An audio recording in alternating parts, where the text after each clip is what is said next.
In a crumbling car park where a forest once stood, a child imagined walking through that once verdant wood.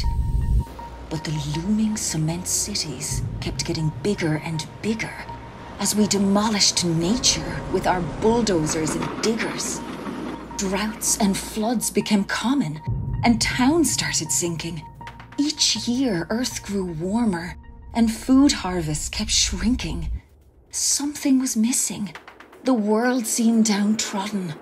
Nature was disappearing. Its magic forgotten. But there on the pavement, poking out from a crack, was a bright flash of green, a plant growing back. Then they heard singing from birds in the sky and looked up just in time to see a flock flying by. And all of a sudden, right in front of the child, the world transformed, becoming magic and wild. The rivers flowed blue, all the plants grew and surged. The air became fresher and more creatures emerged.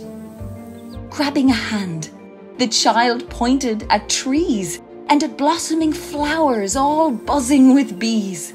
They smiled and they laughed at the sounds and the sights, at the colors and wonders, all of nature's delights. People had to fight hard to bring all of this back. Now there's fewer floods, more food, and more carbon getting trapped. As the plants and animals spread and disperse, the world gets healthier and more biodiverse. But to realize this dream, we've a long way to go. Now is our moment. Let's restore nature's glow.